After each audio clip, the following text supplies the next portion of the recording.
Alrighty, folks, we are going live here. I'm going to go ahead and share my screen here just as we get all settled in. Okay, there we are. Share my screen. Perfect. I'm going to hop over to our presentation for the day here. And folks, if you could let me know in the chat function that you're able to see me and hear me, that would be wonderful. I'm going to go ahead and pop into presenter mode here. It should say growing huge garlic. So let me know in the chat function if you're able to see my screen here. Should say growing huge garlic. Hey, Ronnie, how you doing? Good to have you on board here. Looks like we've got a couple other folks online here for our last chance on the garlic front. But with this weather here, it has been so warm that I think there could be another last chance at some point in November with how warm it's been. So yeah, let me know in the chat function. Hey, Joanne, great to have you there. I can hear and I can see Jordan. Perfect. I can see my screen pulled up on the live feed here as well. So folks, we're going to go ahead and start diving straight in here. Always like to kick it off with a little bit of housekeeping. And first thing first on this front is let's have all questions over the course of our session head into the chat function here. So questions going into the chat function. I'm going to pause at a couple moments throughout just to answer some of those questions. And I think it's going to be a fairly small group that we're going to have here today. So I think we will be able to get to all the questions that do come through the chat function. And so just to make sure that everybody knows where the chat function is, how to utilize it, go ahead and type into the chat function what year of growing garlic are you in? Is this your first year of growing garlic, your second, your third, fourth, 40th? What year are you in when it comes to growing garlic? Let me know in the chat function there. Second piece is that, as always, with our happy hours, I really want you to be kicking back, having a good time. So go ahead, get yourself a little drink and a snack. Maybe that's a little Sunday mimosa here. I know for some of us, it's 11 a.m. Maybe that's a coffee, a tea, a water. Get yourself something just to enjoy over the course of our session here. And last piece is just to sit somewhere comfortable so you can be kicking back and relaxing. Again, I know that we're spending a lot of time on Zoom and on our computers, all that stuff. And want to make sure that this isn't feeling like a work function or anything along those lines, but rather something that you're really looking forward to and really able to kick back and enjoy. So those are the quick and simple housekeeping items. I can see Deborah has been growing garlic for 5 years. Joanne is in her first year, tried it before, got the scapes, but not the garlic. Looking for tips. Joanne, I got you. By the end of this session, you are going to be all set up and good. If there is anybody on here that has not met me before, I am Jordan from Mind and Soil here. And I started Mind and Soil in December 2020 with the hope and the intention of introducing 1 million individuals to gardening's mental health benefits. So just kind of how peaceful and calming and restorative the garden is. And my personal belief on this front is that for an individual to experience all that magic that the garden has, they need to feel comfortable. They need to feel confident stepping into the garden. And therefore, I see a huge part of our responsibility as doing tons of education, taking as much of the guesswork out of gardening as possible, so that when you step into your garden to plant your garlic, you know exactly what you're doing and you can feel really confident in that. I'm sure that as you do that, you'll feel just how peaceful and restorative the garden is. So now with that being said, and I can see a couple more. All right, first year for Sonia, first year for Donna, first year for Ronnie, and for Lisa, it will be my first year growing garlic in the garden. Love it. So we're going to start diving in here. And what I want to do is actually kind of take a bit of a step back to this time last year, October 2021. And at that time, folks, I was coming off of one of my best garlic harvests ever. Just look at the size of the garlic here that was coming out of my garden compared to that was from the store that I had purchased just at my local market here. And what I kind of thought was, hey, I'm going to do a happy hour just like this. I'm going to share everything that I can about growing garlic, how to go about doing it with our community to try and help just as many folks out as possible. Share all of my tips and tricks.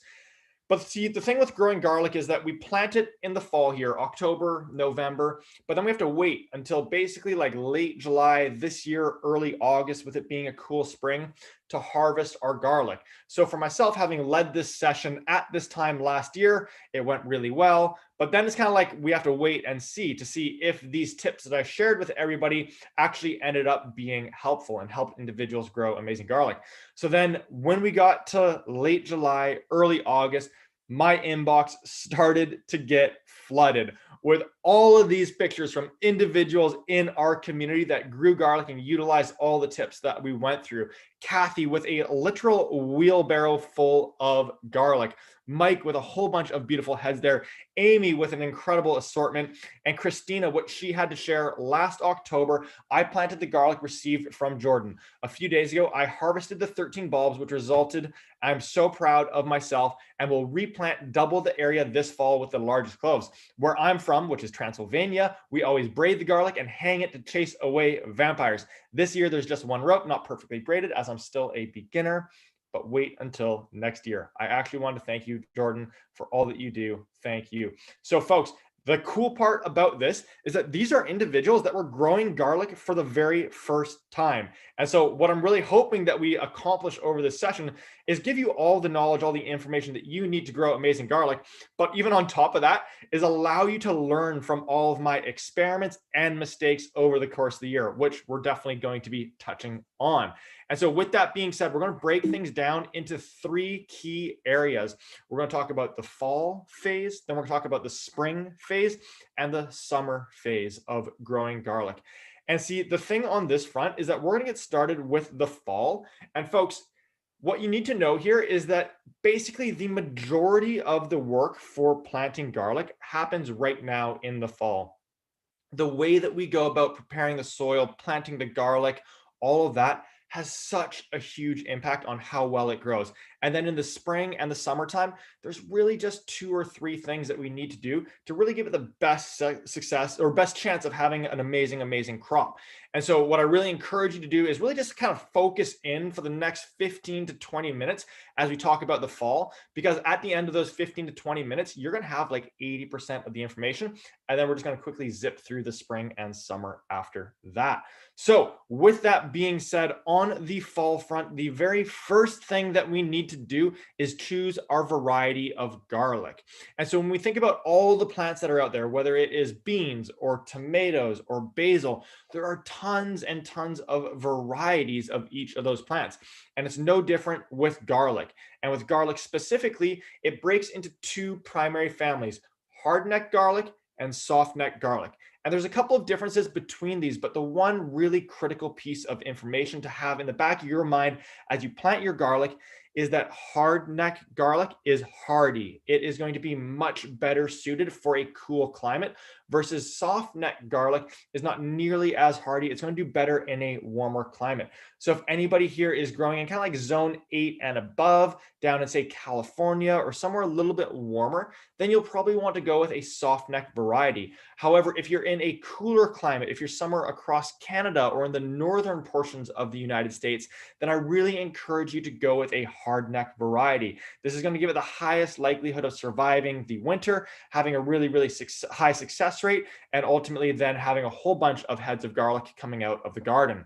And so when it comes to the different varieties within these 2 families, for softneck, you've got California Early, Silver Rose, Silver White.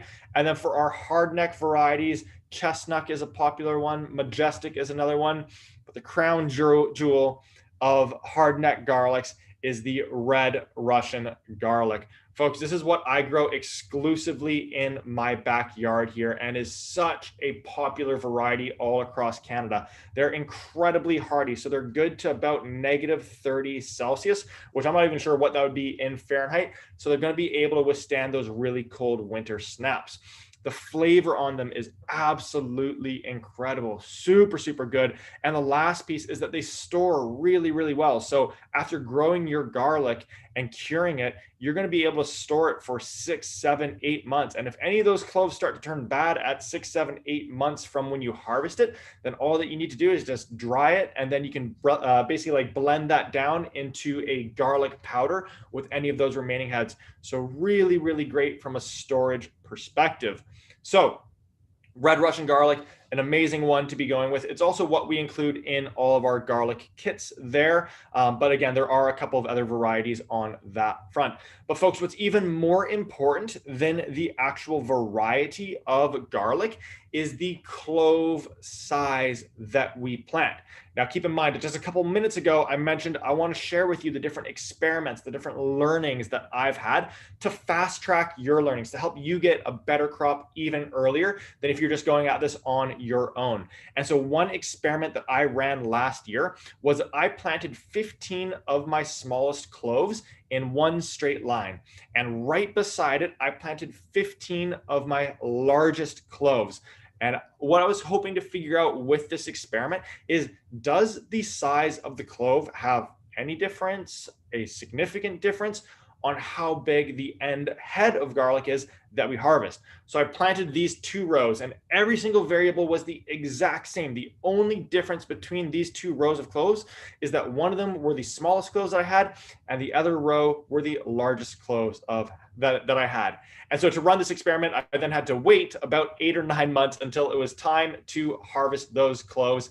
But at that point in time, I pulled both of those rows up. And what I found was that for the 15 smallest cloves, that resulted in 438 grams of garlic. And as we can see here, like, there are some beautiful heads of garlic in there because we did so many other things to help them grow really, really well. But what about those 15 jumbo cloves? Well, that resulted in 1,065 grams from the same number of cloves that we started with. And just look at the size of those kind of overflowing, falling out of that bowl there. And so what this means is that just by planting larger cloves, that resulted in more than a 2 times increase in the size of the heads that we were harvesting. And one thing that a lot of individuals from our community have been sharing over the course of the kind of like late summer and fall here is that those bigger cloves, they're just nicer to cook with, right? You don't have to be peeling a million different little tiny cloves of garlic. You get one honking clove of garlic, and that's a lot for a particular dish or anything along those lines. Just a quick question there from Deborah: were those the same variety? Absolutely. Those are both red Russian garlic that we were growing in there. And so the question then becomes, like, how do you go about getting jumbo cloves so that you can be having that same success of those much larger heads? And on this front, there's really 2 ways that you'd go about it. The first option would be buy extra heads of garlic from your local nursery or market, right? So you go and you buy a couple of extra heads, and then you break them all down and you put the biggest cloves aside for planting and the smallest cloves you put into the kitchen and you utilize in your dishes. But you're still kind of a little bit at mercy of what's available at those nurseries, especially at this time of the year when a lot of folks have purchased all of the kind of like best garlic that would be at those places. And so on this front, what I did a few months ago was that I went to like 8 or 9 different farms throughout the lower mainland here and grabbed as much huge honking heads of garlic as possible. And I brought those back to my house here. And then I broke down every single one of those huge honking heads to only find the absolute biggest cloves of garlic. And so we now have an option for a basically 10-pack of 10 jumbo cloves that you could add to your garlic kit if you wanted. And that's going to ensure that you get 10 cloves that are really, really massive. We've had a whole bunch of folks that have already purchased those over the course of the season. And when they get them in the mail, they're just like, these things are ridiculous here. So we're going to chat more about that towards the end. But those are kind of the 2 ways that you'd go about making sure that you get nice and big jumbo cloves into your garden for this season. So continuing along, we now have our cloves on hand, and we're starting to think through, where do we go about planting our garlic in the garden? And this is where, once again, I want you to learn from my mistakes, my learnings here. And so on this front, take a look at these raised beds in my backyard. Where do you think that I planted my garlic in my first year living at this house?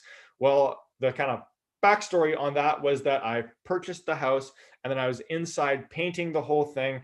And then next thing I knew, it was October and I really hadn't even gotten around to enjoying the garden yet, just because I'd been so busy setting things up. And so I planted my garlic in what I later discovered to be the shadiest part of my garlic, which was not so good. So garlic it loves a full sun environment. The more sun that we can give to our garlic babies, the better that they're going to grow. And so just how my house is situated and how the sun moves throughout it, the bed right beside it actually ends up getting way more sun over the course of the year. And so that's where I now plant my garlic into. And now this was my harvest this past season here. And this is only about like 50% from what I pulled from one single 4 foot by 8 foot raised bed. So making sure that as you go about kind of planning out your garden and where you're going to be putting your garlic, make sure to dedicate some of your sunniest spot to it in order for it to grow to its absolute fullest potential. Now, if it's your kind of first year of gardening altogether, you can just kind of like mute me for the next 1 to 2 minutes. But if you're on the more experienced side to gardening, or if you're growing in a really limited space, then what you can do is something called companion planting. So now you're going to get your garlic into the ground, but you're going to leave a little bit of space so that in the springtime, you can then companion plant in some plants that grow really well with garlic. A few of those include tomato and basil. And so this is going to allow you to plant a little bit more densely with plants that are ultimately going to support one another and grow really well together. And so if anybody is interested in going a little bit deeper into that, West Coast Seeds, my friends over there have like the most amazing companion planting guide. It literally like goes through every vegetable and has a little green dot beside it for what vegetables are companions are going to grow well with it, and what vegetables are competitors. It has those in red dots, so you know not to plant those ones together. And so having this on hand is amazing because you're going to be able to go through and you're going to see garlic, okay, tomatoes and basil. I can plant those together. And then you can also go to some of those other crops, such as, say, beans or corn or broccoli, and find out what its companions are and what its competitors are. To get this guide for free, all that you need to do is search West Coast Seeds Companion Planting Guide, and then that's going to be the second search result on Google there. It's quite literally like my favorite resource from West Coast Seeds. All righty, just having a quick sip of water there. So we now know where in the garden we're going to be placing our garlic. The next thing that we want to be figuring out is, when do we get it into the garden? And folks, we are really like right in the thick of garlic planting season right now. And I say the word season intentionally because there isn't a specific one day that we have to get it into the garden or where we've missed the window of opportunity, anything along those lines. We can be getting it into the garden really anytime from the beginning of October to mid-November. The key thing that we want to do is we want to get it into the ground before the ground has frozen for the winter time. And so one thing that's kind of been coming up for some of the individuals, especially on the west coast of BC, has been asking kind of like, okay, it's been really warm, and even like next week, it's going to be into the 20s Celsius. Is that too warm to be planting garlic? And it's not. You can get your garlic into the ground, even if it is an unseasonably warm fall that we're having at the moment here. And it might be that the garlic will even sprout and come through the surface a little bit. That's totally all good. That's totally fine. That growth will die off over the course of the winter, but beneath the surface, the clove will be doing everything that it needs to. So don't be fazed by the fact that it's been a really warm fall for some of us, and keep to the kind of plan of getting the garlic into the ground anytime over the course of October to mid-November. And so for those of you that are maybe interested or wanting to, what I'm going to be doing is planting my garlic next weekend. So next Saturday, October 15th, that's when I'm going to be planting my garlic into my beds. And I would absolutely invite each and every one of you to be joining me in that. Basically, of the 50,000 plus individuals in our community, a whole bunch of them are going to be getting their garlic into the ground all across North America next weekend as well. We're all going to be posting about it on social with the hashtag Garlic Gang. And so, yeah, I really do invite each and every one of you to plant with us on October 15th next week. And then I'll be resharing a whole bunch of those through our channels. It's always a whole bunch of fun just to see folks all across North America, even some over into Europe now, that are going to be planting their garlic here. All right, I'm just gonna pause for a moment here because I see a couple of questions coming through here. So from Ronnie, can you plant garlic in a 5-gallon container? Ronnie, yes, you can. And I'm going to touch more on that when I talk about spacing in just a few minutes. Great question from Deborah here. Should the planting of garlic be rotated? So do we want to be doing any crop rotation in our gardens? And so what's important is to take a quick step back here and understand, where does the concept of crop rotation come from? And this comes from much larger farming or agricultural practices where they've got acres and acres of land. And in those instances, they're not able to amend and kind of like refill the soil with nutrients for our plant babies each and every season. So they rotate the crops to allow them to rest and recover over multiple years. But in a backyard environment, which most of us are growing in, we're able to recharge and rejuvenate each of those beds for each of the seasons. And because of that, what we really want to do is we want to maximize sun. So if you find a place where your garlic is growing really well, then I would encourage you to leave it in that place every single season, as long as you're amending that bed, which we're about to talk about, and ensuring that it's topped up with nutrients and microbial life for the next crop. So for myself, I don't practice any crop rotation. I plant into the same beds because I know that that crop grows really well in it, and I'm able to rejuvenate it each and every season. All righty. Joanne, we're going to talk about watering a little bit towards the end there. And then Lisa, I'm going to get to your questions in just a couple of moments. So let's continue along. Again, planting garlic, potentially next weekend is when I'm going to be going about it. You're more than welcome to join me on that front there. So if we know that we're going to be planting our garlic in the next week or 2 weeks, well, what do we do between now and then? And this is one of the most critical pieces, is that we need to prepare the soil for growing our garlic, as we were just kind of alluding to in terms of the crop rotation. And so on this front, I really encourage you to begin adopting the mindset of the soil being like the bank account for your plants. And so as your plants put on their growth, they need nutrients. They're going to be making withdrawals from that soil bank that you've planted them into. As they put out all of that growth and make those withdrawals of nutrients, well, what's happening to our soil? It's potentially getting closer and closer to hitting empty, unless we as the gardener are making deposits and investments into that soil to ensure that's always topped up with nutrients and microbial life. So how do we go about making these deposits? Well, there's 3 things that we want to do. We want to utilize organic compost. We want to utilize worm castings, and we want to utilize organic fertilizer. These are the 3 pillars that I lean on for growing in my garden, and focusing on just these 3 are going to be all of the deposits that you need for your plants to be growing really, really well. So how do we go about utilizing them, and kind of why do we utilize each of them? Beginning with the organic compost, this is kind of like the foundational piece of our soil and of our garden beds. And when it comes to garlic specifically, garlic needs lots of nutrients to put on all of that growth and develop those big and beautiful heads of garlic. And compost, when we think about an eggshell, when we think about coffee grounds, when we think about a banana peel, there are nutrients in each of those forms of organic matter that are going to become available to the plant as they break down. So compost, really, really high in nutrition and nutrients for the plants, in this instance, the garlic. On top of that, garlic loves a loose soil. And when we think about compost, that is a really, really large particle size relative to something like clay or even sand, where it's way smaller, more dense, and ultimately can begin to suffocate that garlic as it begins to try to head up and put out its roots everywhere. But compost, on the other hand, it's really, really loose. It's easy for the roots to spread throughout there, and then for ultimately that head to push some of that compost to the side as it begins to size up there.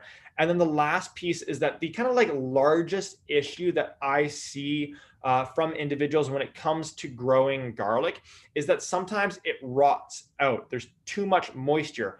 But with compost, it's a really beautiful medium for moisture retention and management, because effectively, like, that organic matter that's in compost, it can get to a certain level of retaining moisture. And once it's fully saturated, that water just begins to run off. Versus something that's smaller in particle size, that can actually create a barrier where the water begins to pool, and that's when the garlic begins to rot out. So by having a high compost environment, it's decreasing the likelihood of our garlic ultimately rotting.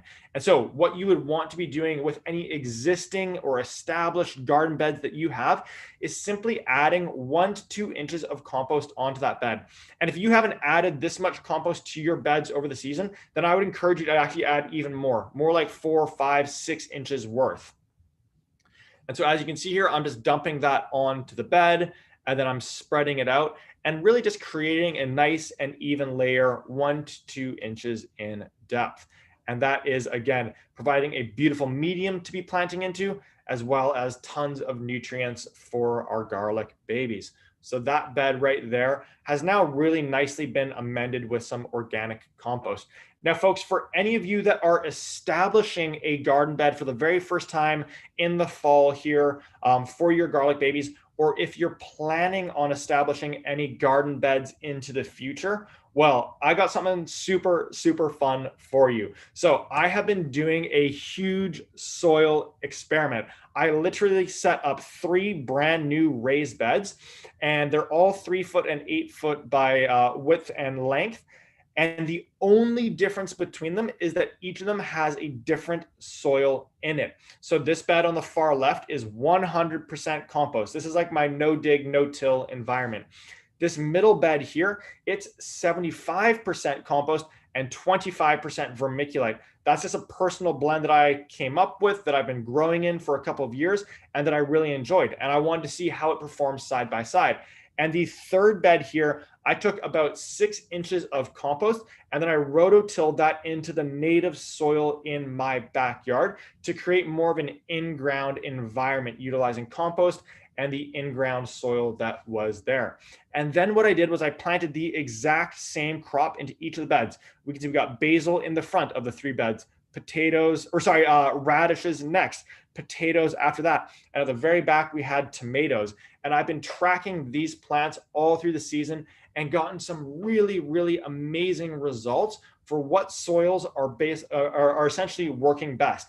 And so if we were to take, say, potatoes, which is also growing beneath the surface with some foliage above, similar to garlic, well, what I found with that was that the bed that was on the far left there, 100% compost, I planted 3 seed potatoes, and that resulted in 1,711 grams of potatoes, which is like an amazing harvest from just 3 potatoes.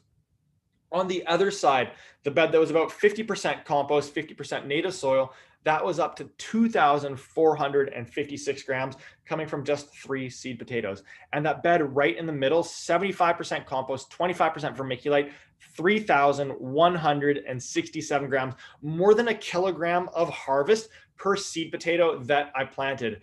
And the kind of like shocking or surprising thing to me on this is that every single crop that has been in this soil experiment has performed best in this blend of 75% compost and 25% vermiculite. So again, if you're not happy with some of the soils on your end, or if you're looking to establish new beds either in the fall or the springtime, I would encourage you to try out this mix of 75% compost, 25% vermiculite. As a matter of fact, where I have been growing my garlic, I'm going to be pulling all of that soil out of that bed and reestablishing it with 75% compost, 25% vermiculite. And all that you need to kind of do to create that blend is just grab 3 parts of compost and then 1 part vermiculite to get those ratios, mix it all up really nicely in, say, a wheelbarrow, and then simply dump that into the area that you're planning on planting. Then continue to mix it up so it's nice and uniform and homogeneous, and then just tidy it up. I always like to use my leaf blower just to make sure it's nice and crisp, all good to be planting into. Folks, that bed right there with that soil in it is going to absolutely thrive. So that's what I'm doing from a soil prep perspective. So that now gets us into basically like our second last piece of the fall phase. So folks, hang with me here for the next kind of 5-8 minutes. And at the end of that, you're going to have the vast majority of the information for planting garlic. Those last 2 pieces in terms of the springtime and the summertime are really, really quick. And we're going to pause before we dive into those just to answer a couple more questions.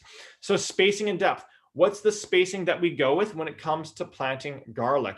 And the most common practice on this front is 6-inch spacing. So all that you do is grab, say, your hori-hori knife, which has a measuring tape on it. You measure out 6 inches, and then you dig down 4 inches in depth.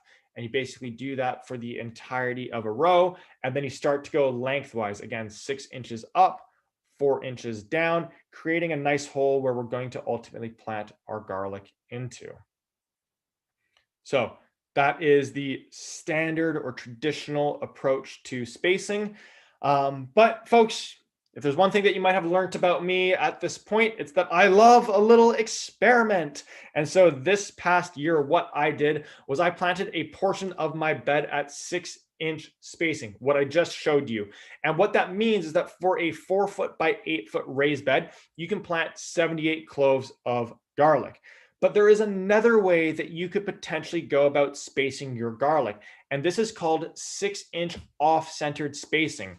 And so what you can see here is that if I had 6 inches across and 6 inches up, what I'm doing is I'm planting an additional clove in between each of those 6-inch intervals. And what that results in is a whole new row being established off-centered to the ones that we just planted. And what this results in is then for the exact same amount of space, we're now able to plant 138 cloves of garlic. But does it actually have a negative impact on how well the garlic grows? So I ran this as an experiment. And what happened was that those that were planted at 6-inch spacing came out to an average of 52 grams per head. That's a really beautiful size for a head of garlic. And then those that were planted at 6-inch off-centered spacing, well, those came out to 41 grams per head. So they were a little bit smaller than the garlic that was planted at 6-inch spacing. But when you then multiply that across the entirety of the bed for our 6-inch spacing, 52 grams per head by 78 cloves that we're able to plant in that bed means that our total harvest would be 4,056 grams. But when we go up to 6-inch off-centered spacing with the average head of 41 grams per head, but 138 cloves planted, that results in 5,658 grams of garlic being planted. Let me know in the chat function which of those spacing options you're going to go with. It really is one of those things that I'm just like such a big believer in, that there isn't a right way to go about gardening and there isn't a wrong way to go about gardening. If you're looking for those absolutely huge honking heads of garlic, you might want to go with 6-inch spacing. But if maybe you've got a couple more mouths to feed in your family, in your household, and you're looking for more volume from the exact same amount of space, then maybe 6-inch off-centered spacing is the right option for you. Let me know in the chat function which one you're going to be going with. I, for myself personally, am actually going to go 6-inch off-centered spacing for this coming year, just to see what happens when I do an entire bed like that, and if I can actually beat that kind of amount using those numbers of 5,658 grams. So that is what we're doing from a spacing perspective. Back to Ronnie's question real quick though, in terms of what do you do if you're in a gallon or like in a container or something circular? Well, Ronnie, what I want you to do on that front is I want you to plant the first clove right in the middle of your container, your circular container. And then what you're going to do is begin to spiral out in an off-centered manner. So every 6 inches, you're going a little bit further out, a little bit further out. And what that's going to result in is that if you had, say, the first inside row is like that, the next one is going to be a little bit further out right here. And then the next one over here. And then the next one over here. And so you're creating this spiral to maximize the amount of space that you're growing in that container, that grow bag, etc. So that's what you're going to do on that front there. All righty, 2 final pieces before our quick pause. When it comes to planting, we go back to building our soil and investing in that soil bank. All that we need to do on this front is put down a half handful of worm castings for each one of the holes that we're planting into. Super, super easy. All that we do is we grab our handful and then we put about half of it into one of those holes. And then we just kind of like loosely massage it in with our hori-hori knife to make sure that we're staying at that depth of 4 inches.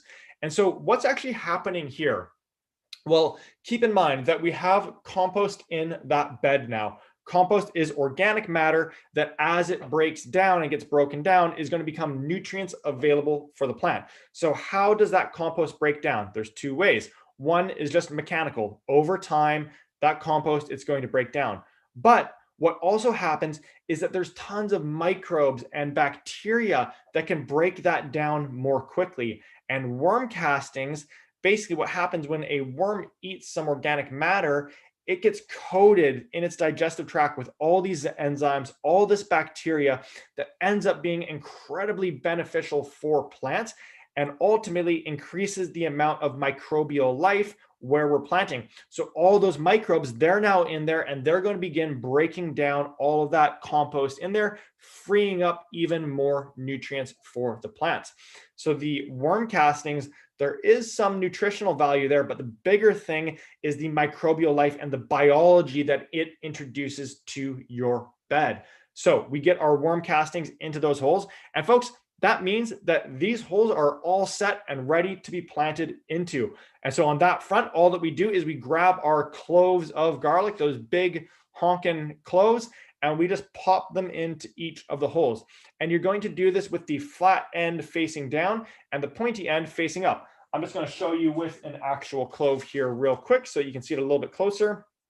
What you can see here, we've got the garlic clove. This is the flat end down here, and this is the pointy end up here. You'd be placing it down just like that, 4 inches, so that the main stem can shoot out from the top and the roots can develop out of the bottom there. That is the way that you go about planting the garlic in there, and then you just backfill it with the surrounding soil. And those babies are all good. They just need one last thing before we put them to sleep for the winter, and that is a nice warm blanket.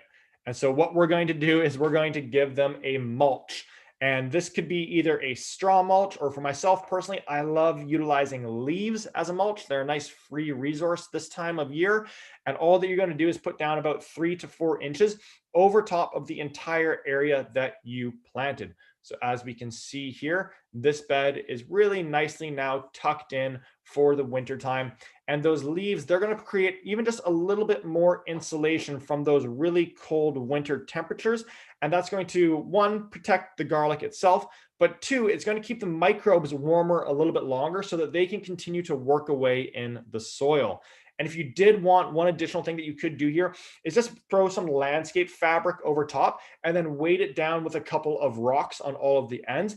And that's just basically going to help keep all those leaves in place as the winter winds roll through. They're now going to hit the landscape fabric instead of the actual leaves. I do that with my beds, and then I pull off that landscape fabric on January 1st as we begin to move into the growth phase. But folks, before we do that, we're going to pause for a moment here. I have just inundated you with a whole ton of information. I'd love to hear in the chat function if this has been useful so far, if this has been valuable so far, if you've picked up some learnings. Let me know in the chat function how we're all doing. As well, if you have any questions, feel free to fire 1 or 2 of those in. I'll answer a couple of them before we dive into the back half of our portion, which is really going to be super quick in terms of that spring growth phase and then the summer harvest phase. So again, you have 80% plus of the knowledge at this point.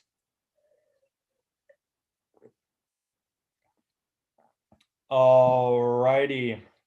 So from Lisa here, I read a newsletter from Linda G over in Salt Spring. I believe that's Backyard Bounty. And she says not to plant until it starts raining, cools because of blue mold rot that lives in dry soil between 22 to 25. So, from my perspective, I haven't had any issues with anything along those lines in the fall. I've planted even earlier. Like I've done some years of planting some just like test experiment cloves, even like late September. And those have continued to grow really, really well into the upcoming season. So I'm not too concerned or too worried about it. Again, this year, I think it's like extra top of mind because it's been such a warm fall here on the West Coast. But for myself, I'm going to continue to plant next weekend on October 15th there. And that's, yeah, just kind of the approach that I'm going to be taking on that front. If I end up having any issues, I'll obviously report back on it, but I'm not anticipating any at this point. All right, Joanne saying very helpful. Sonia going for 6-inch spacing. Joanne also going for 6-inch. Love it. Yeah, great question from Rebecca here. Can you remind me what you use for your compost? So if you're growing in a smaller space and maybe you only have like one bed that you need to top up, then just grabbing some bags of sea soil could be a really great option. That's a really, really good compost product that you'd be getting your hands on by going with sea soil. And again, like you're going to need to purchase more bags than you think because 1 to 2 inches, like it adds up fairly quickly. You know, if you were to lay one of those bags down, it's not much more than like 2 inches in height for the size of the bag there. So you can almost like stack those across your bed, and that's how many you would need. If you're going for a larger space, you know, for myself here, I think I have about 8 raised beds. And so when I'm looking to establish a new bed, I get soil from a soil depot, same thing as like a nursery where you can buy it by the yard. So I go with Sea to Sky Soils up here in Squamish. And what you want to look for is just make sure that you're getting their organic compost amender. I never go with any of like the garden blends or the veggie blends or anything along those lines. What I find is that basically what ends up happening is that either a ton of peat moss or a ton of sand ends up getting cut into that product. And it kind of just like waters down the amount of compost that you're getting. So I'd rather go 100% organic compost. And again, they're going to refer to that as their organic compost amender, and just confirm with it that this is 100% compost, and then you'll be all set and off to the races. If you want to go even a step further, you could check to make sure that it's OMRI, OMRI, OMRI organic listed, and that's just the organic certification body. All right. And Joanne, yeah, you should be able to find sea soil at some of your like local nurseries, garden centers, all that good stuff. Deborah, we are about to touch on the organic fertilizer that I utilize. And Rebecca, we're also going to touch on worm castings because those are available in our garlic kits. So hang tight and I'll touch on both of those. And Kristen, so yeah, this is a good question. I'll touch on just before we dive into the spring growth phase. So Kristen's question is, what about watering? How much water should they get? And folks, the thing about watering is that it's going to vary for each and every one of us, depending on where you live. You know, to kind of bring it to life with my personal experience, this past year, 2022, so from when I planted in October to harvested in basically beginning of August this year, I did not water my garlic a single time. Now, I live in Squamish. Planting in the fall time, it was pouring rain that day. And then it's, you know, wet all through the winter. And then we had this really cold and wet spring this year. So I did not water a single time. The previous year, 2021, that's when we had the heat dome in June. And so that year I had my irrigation set up. I was watering them a lot because of the conditions that we had that year. So what you want to do on that front, Rebecca, I believe it was Rebecca that asked that question. Kristen, sorry. Is that you want to basically dig down 2 inches. When you dig down 2 inches, if it's dry to the touch, there's no moisture in there, that's a sign that we want to get our next watering in there. If you dig down 2 inches and it's still really dark, it's moist to the touch, then at that point, you don't need to water it just yet. And what you're going to find is that you kind of get a bit of a feel for it, just as you can then get familiar with how warm out it's been, how quickly the soil dries up, and you'll begin to develop a bit of a cadence for how often to be watering. So this is one of those things where like it really is in your hands as the gardener to begin kind of understanding those nuances of your growing environment and the season that we find ourselves in. But by simply digging down 2 inches, and if it's dry down there, absolutely give it its next round of water. All righty, let's dive into the spring and summer phases. Again, these are both really, really quick, so we're going to zip through them. And then at the end, I'm happy to stay online to answer any additional questions that might exist there. So what happens in the springtime, right? We tucked our babies away in their warm blanket in October. And as we get into the springtime, what do we need to do? Well, the first thing is that we look for our first signs of life. And so that leaf mulch, what I can't help myself from doing is pushing it around a little bit over the course of late January, early February, and seeing if any of those garlic babies are beginning to poke through the surface, which in this instance here, I can see that they are. And this is, again, going to vary for each of us based on our zones. Those of us that are on the coast, this usually happens anywhere from late January to mid February. If you're in a colder region or zone, it's going to be a little bit later in the year, could even be at some point in March there. So don't freak out, don't panic if that is the case. And so what happens at that point? Well, the first thing that I do is I actually remove that leaf mulch. Leaves are high in carbon. We want to be getting more nitrogen, more phosphorus, more potassium to our plants right now. So I pull all of those leaves off. They're going into my compost pile to further break down. And as we can see, the babies, they're starting to come through the surface here. They're looking pretty good, pretty happy. And what's also happening is that the days are getting longer, the sun is getting warmer. We want these babies to grow. We really want to kickstart that. And so how do we go about doing that? Well, the first thing that we're going to do is we're going to add more worm castings to the soil to continue to break down that compost. So I do 1 handful per square foot. So kind of around those stems, I'm doing about a handful per square foot. So each of them are getting a nice little top up of worm castings. Again, I'm viewing this as me just making like my investments into my soil, and I'm getting better and better crops each and every year as a result. Once I've done that, I'm then coming back with 1 tablespoon of our 4-4-4 superfood. This is our organic fertilizer that we're utilizing. And I'm doing that 1 tablespoon per square foot as well. So every kind of like 3 to 4 plants in this instance, we're giving them about 1 tablespoon. Both of these are really mild, so you could do more than that and not have any risk of burning the plants or causing any damage to them. And then I just gently massage that in to the top 1 inch of soil. So leaf mulch off, worm castings down, 4-4-4 superfood, got that down as well. Last thing that I like to do is I like to put down another 1 to 2 inches of compost.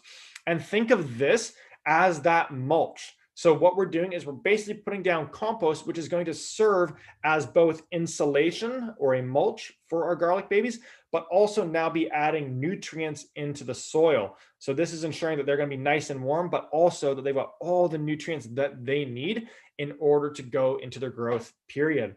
And so now at this point, this I believe was early March that I was doing this. And those babies, they have everything that they need. They got their worm castings. They got their 4-4-4 superfood. They got a little bit more compost. It's time to just let them and Mother Nature do their thing. And what that looks like is really over the course of March, April, May, June, those 4 months, they are going through a huge growth spurt. They are going to look so beautiful in your backyard or on your patio. They're going to grow to 3-4 inches in height as they go through this huge spring growth phase. That is exactly what each and every one of you are going to be seeing in your backyard this coming season. And so in those pictures there, they're looking pretty good. Are they ready to be harvested? Well, what we're going to do to wrap up here is kind of chat through what do we want to be looking for? How do we know that it's time to be harvesting our garlic? And so on this front, there are 2 key signs for when we know that it is time to harvest our garlic. The first one is when the garlic scapes emerge. So as your garlic grows, it pushes through the surface, it gets 3-4 feet in height. It's going to put out 10 leaves. And then after that, a garlic scape is going to emerge. And it kind of looks like a leaf, but it's a little bit more dense. It's a little bit more tubular. And then it's going to basically begin to twirl around, do a little loop-de-loo, as we can see here. It's going to be pointy at the very end. And there's going to be this little kind of like growth node right here. And if we left this on the plant, this would be essentially new garlic seeds that would develop and come out from there that we could then plant and begin to grow. But what happens when that is on the plant is that the garlic plant is putting tons of energy towards developing this, and it's not putting that energy into the bulb beneath the surface and developing it. So what we actually want to do is we want to cut off all of these garlic scapes And the best part about this is that they are delicious. So you're going to get your first harvest and your first meal before you even harvest the garlic from the ground. And the way that you go about doing this is super, super easy. All that you do is you grab the garlic scape, you go down towards the very bottom of it, and then you chop it off. So as you can see, I'm leaving the 10 leaves on the plant, but I'm chopping off all of those garlic scapes that are coming out of the top. And so those garlic scapes all get pulled off. And as I alluded to just a second ago, these are delicious to eat. Some folks, they will stir fry them up, kind of chop them into 1-inch pieces and throw them into stir fry. Other folks will throw them onto the grill and have them as grilled garlic scapes. What I did this past year is I love like Middle Eastern food. I'm not sure if anybody's ever had like a falafel wrap where you've got that really delicious garlicky flavor in it. That's called a garlic toum, T-O-U-M. And it's very, very pungent. So I was wondering, maybe I could make that with garlic scapes, which are a little bit more mild. And so I started playing around, experimenting, and ended up actually designing a really, really delicious garlic scape toum that you can be then using in wraps. You can have it on sandwiches. You can put it on roasted vegetables. You can put it on pizza. So many folks through our community have tried it out this season and absolutely loved it. The full recipe is available on our YouTube channel. If you just looked up Mind and Soil garlic scape recipe, you're going to come across it there. The last thing that we want to be looking for, remember, there's 2 things that we want to look for when it comes to knowing when to harvest our garlic. And the second of those is that we want to see and wait until there are at least 4 dead leaves on the plant. So when you're looking at your garlic, what you want to do is basically just start counting up from the bottom. There's the first dead leaf. There's the second dead leaf, third dead leaf, and the 4th dead leaf. So once you have at least 4 leaves that have died off on your plant, you are all set. You are all ready to begin the best day of the year, garlic harvest day. And so folks, what I'm going to show you next is one of the heads of garlic that I harvested from my garden this past year. And I did this and I got this garlic by utilizing everything that we've walked through this far up until now. And so if you utilize the tips, the techniques that I've walked you through over the course of our session, each and every one of you are going to have beautiful heads of garlic just like this coming out of your garden. Check this out. I'm gonna have the audio playing so you can hear just how loud it is. Look at that. I can't even get it out. And there we go. Look at the roots on that head of garlic right there. And again, that comes back to the soil there. Remember, we want it to be in that nice, loose, and fertile environment. Those roots are like 6, 7, 8 inches long, growing every which direction. That head of garlic right there, it was this big in my hand. That is literally filling up the entirety of my palm, and it is like several inches off of my hand there. So each and every one of you are going to have garlic like this, just as Kathy did last year. So she attended this happy hour last year. I followed Jordan's How to Grow Garlic episode to a T. I ordered the garlic kit and went to work. I measured, I prepped the soil, I planted, I did exactly what he suggested, did a little 4-4-4 early spring. I planted 75 bulbs, and of that, only 2 didn't produce. Truly amazing. As you can see, as I say to my family and friends, I think we nailed our garlic growing. So very, very happy with the product along with the instructions from Jordan. I'll continue this process every year.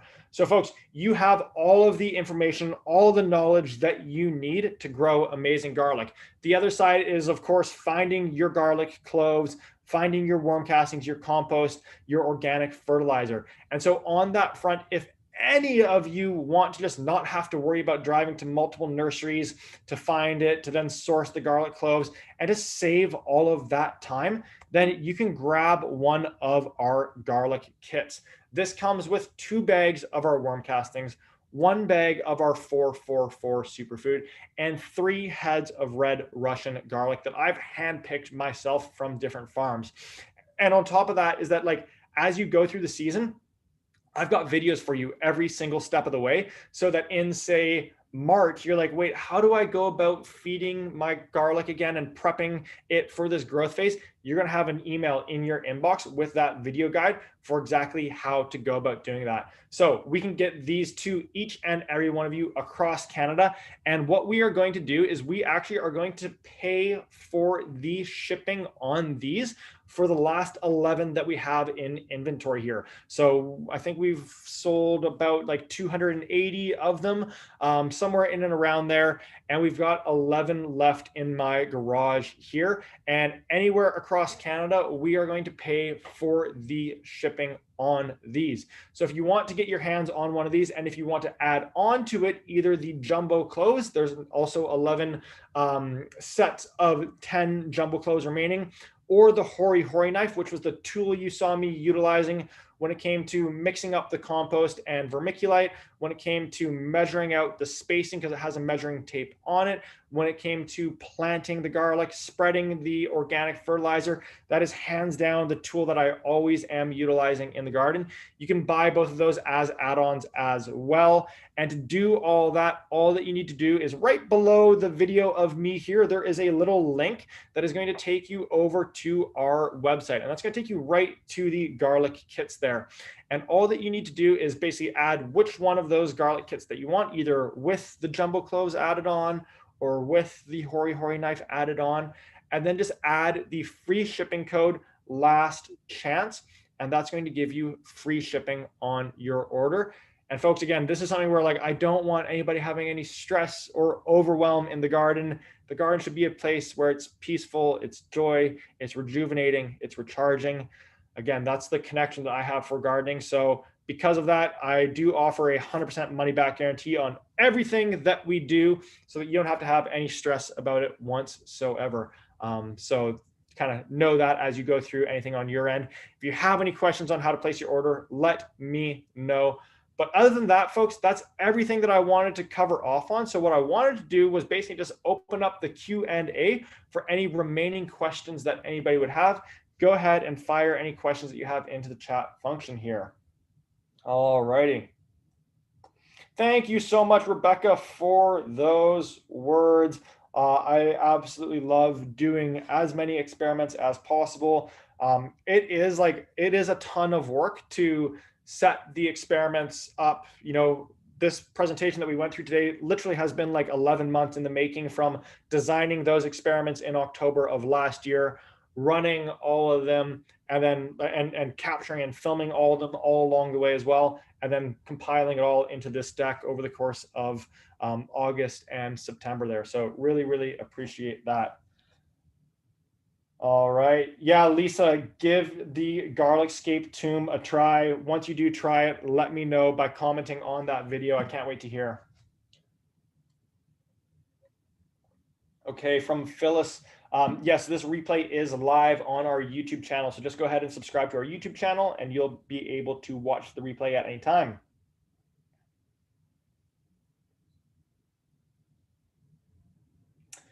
Question from Snowshoe. Are you aware of any reason to prefer softneck varieties in warmer zones?